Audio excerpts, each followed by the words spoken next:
Hey there, weekly check-in video for the last week of March 2022. So as always, what went well last week and what didn't go well. For me, I'll start with what didn't go well. A lot of things were just outside of my control, including car appointments, getting my AC fixed, a lot of things, and it put me outside my window of tolerance, and then I was like really sensitive to sounds, and I kind of had a low-grade migraine all week, which was not fun. So what went well was I survived. I'm here. I was able to accept things for what they were, and just recognizing my need for firmer boundaries and how to build in more margin into my schedule, especially moving forward, as I'm going to, in the future, like in the fall, I'm planning on launching some group coaching. So I know like I'm going to need time for myself to be able to hold space for other people. So that's important. So thinking about it being the last week of March and the last week of this quarter, what is a word or a phrase to help close out this period of time? And what came to mind for me was that taking care of yourself is productive. Self-care is productive. And I think last week I didn't get a lot of like work done, but I did make time for myself and was able to get the important things done. So redefine productivity and what that looks like for you. And like, I know I need so many hours of self-care per day to be productive. So I just make that part of my work. So what is a word or a phrase that could help you this week? And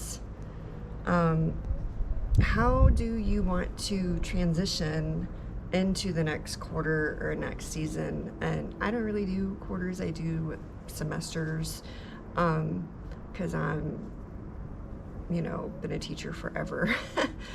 But this week I really want to deep dive into some planning around my dissertation and around my business offerings and around the group coaching for the Calm Conflict program I'm creating.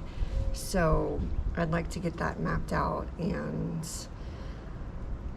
really just kind of set in stone for the rest of the year. And that'll give me like the month of April to prepare for what's coming up in the summer season and what's coming up in the fall season. What would help you to feel less stressed this week, and where can you build in margin? So for me, I think communicating with my son, just getting on the same page about transportation and activities and meetings really helps me know, like, black out my schedule in advance to where I know I'm not gonna like have any meetings overlap with driving time and stuff like that. So that's good to be on the same page. And I have morning and evening routines. So my morning routine typically takes the whole morning. Like, I try not to do anything before noon.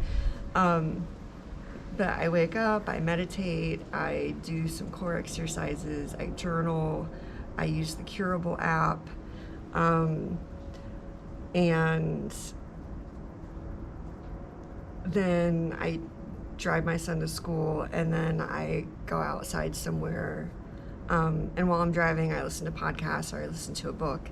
And I have salt on my face. I was just waiting in the water. So the outside time is like really necessary for me. So think about like what's necessary for you to feel like just grounded and safe. And The evening routine is like always a work in progress for me because it's dependent on other people, but I'm trying to shut down all work by 9 o'clock, really by 8 o'clock. Doing some yoga before bed, more journaling, you know, no more screen time after 9. That's a work in progress. So, you know, gentle movement, things that will help me wind down and be able to fall asleep. I like to listen to sleep stories, either on Headspace or the Calm app. They have these great sleep stories just to like fall asleep to, so that's nice. And what's something that you want to make time for this week that you haven't been able to squeeze in for a while? And like I said earlier, it's solidifying my plan for the rest of the year for my business and dissertation.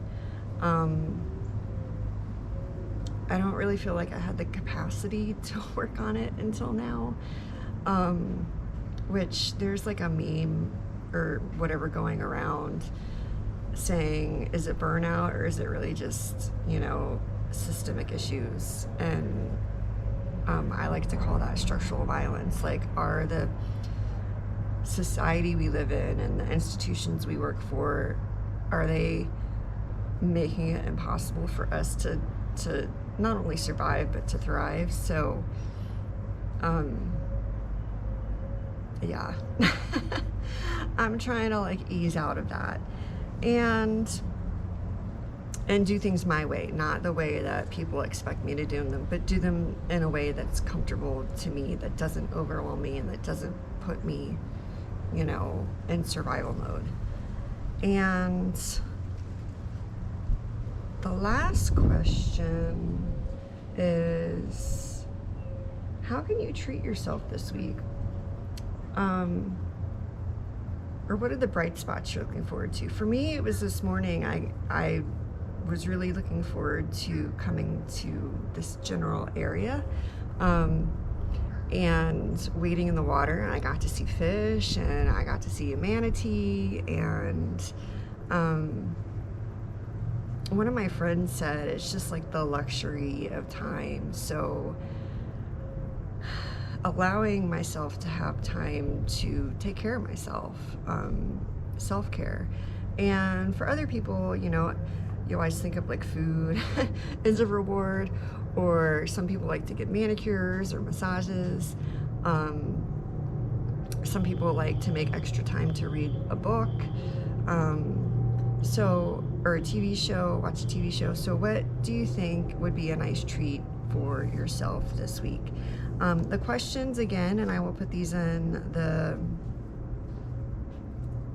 thread, words, comments, I don't know. What went well last week? What didn't go as planned?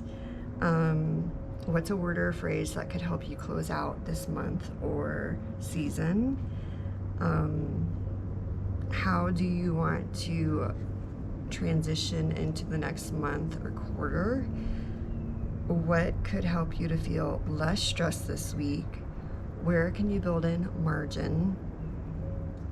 What can you make time for this week that's just for you? And how can you treat yourself? What are some bright spots that you are looking forward to? Let me know. And if you enjoy this self-coaching or would like to explore what self-care coaching or conflict coaching is, let me know that also. Okay? Take care.